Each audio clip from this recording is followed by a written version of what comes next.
எல்லாருக்கும் வணக்கங்க. என் பேர் ரத்னா. நான் யுவராஜோட அம்மா பேசுகிறேங்க. இந்தியாவிலேயே ஒரு நேர்மையான அதிகாரி டிஎஸ்பியோட மரணத்தை மறைக்கிறதுக்கோ நிரபராதியான பிள்ளைங்களை தண்டனை கொடுக்குற நீதிபதிங்க நம்ம தமிழ்நாட்டில் தாங்க இருக்காங்க. ஐயா ஷாருக் கான் மகனுக்கும் சல்மான் கானுக்கும் உடனே கிடைச்ச நீதி 10 வருஷத்துக்கும் மேலாகியும் ஏழைகளான எங்களுக்கு ஏன் கிடைக்கலைங்கிறது நீதியரசர்களோட பேச்சும் அரசியல்வாதிகளோட பேச்சு போல காத்தோட காத்தா போனதுதான் காரணம்னு நினைக்கிறேன். 10 வருஷத்துக்கு மேலாகி போச்சு. எங்க பிள்ளைங்க எந்த குற்றமுமே நிரூபிக்காம தண்டனை அனுபவிச்சுட்டு இருக்கிறாங்க. அந்த காரணம் கோர்ட்டும் சட்டத்தையும் மதிக்கிறதுனால தான். ஏன்னா எங்க விவசாய பிள்ளைங்க அராஜகம் பண்ண மாட்டாங்க. எங்களுடைய பொறுமை படியளக்கிற வம்சத்துல பிறந்த நாங்க எந்த தவறுமே செய்ய மாட்டோம். அதனாலதான் புருஷனை பிரிஞ்ச பொண்டாட்டியும் அப்பா அம்மாவை பிரிஞ்ச பிள்ளைங்களும் கல்யாணம் ஆகாத பசங்களும் குழந்தைங்களை நடுத்தெருவில் விட்டுட்டு எங்க பிள்ளைங்க 10 வருஷமா நீதிபதிங்க தன்னுடைய ஒரு அதிக பிரயோகம் பண்ணி கொடுத்த தீர்ப்புக்கு எங்க பிள்ளைங்க கட்டுப்பட்டு என்னைக்கும் நீதி ஜெயிக்கும் அப்படிங்கிற தன்னம்பிக்கையோட எங்க பிள்ளைங்க தண்டனை அனுபவிச்சிட்டு இருக்காங்க.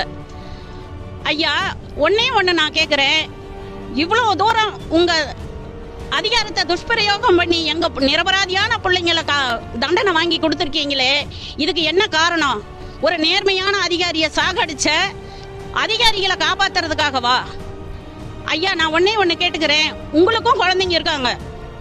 எங்க பிள்ளைங்களை சாகடிச்சு நீங்க நீதி காப்பாற்ற முடியாது. நீதி என்னைக்கும் விலை போகாதுங்கிற தன்னம்பிக்கையில தான் நாங்க இதுவரையிலும் தைரியமா இருக்கோம்.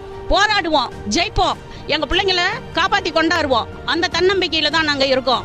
ஐயா பாப்பா மோகன் சொன்னாரு, சன்றாவணத்தை வச்சு நான் தண்டனை வாங்கி கொடுத்துட்டேன்னு. அவர் மேல போட்ட வழக்கு ஏன் இன்னும் நீதிபதிகள் விசாரணைக்கு எடுக்காம கிடப்புல வச்சிருக்காங்கிறது எங்களுக்கு தெரியல.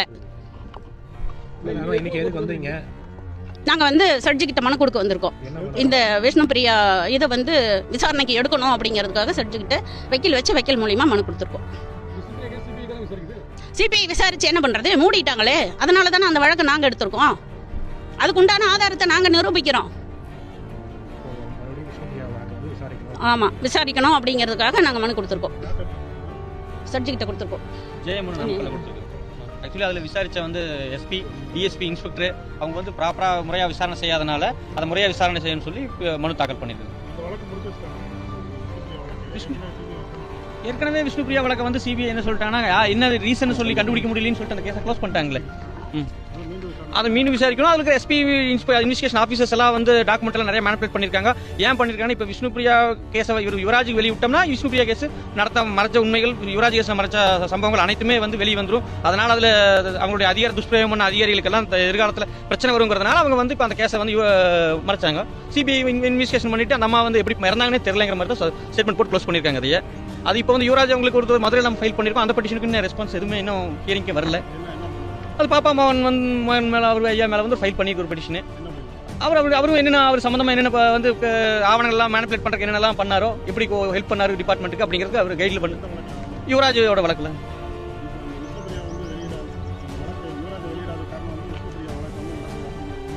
இல்லைங்க, ஆக்சுவலி முறையான ஆவணங்கள் எல்லாம் விசாரிக்கணும். இல்லாம இந்த யுவராஜ் வழக்கு முழுக்க ஜோடிக்கப்பட்ட வழக்கு. அதுல ஆவணங்கள் எல்லாமே மேனிபுலேட் பண்ணிருக்குது.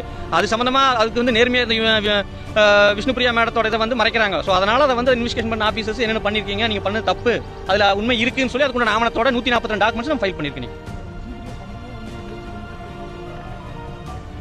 விஷ்ணு பிரியா அவங்க தந்த முயற்சி பண்ணாருன்னா இப்ப இவ்வளவு நாங்க இத்தனை பேர் முயற்சி பண்ணி ஒன்றும் பண்ண முடியல. அவங்க ஒருத்தர் முயற்சி பண்ணி என்ன பண்ண முடியும் அந்த வழக்குல? அதனாலதான் இப்ப நம்ம அந்த வழக்கை நம்ம மீண்டும் இது பண்ண சொல்லி நம்ம ஃபைல் பண்ணிருக்கோம்.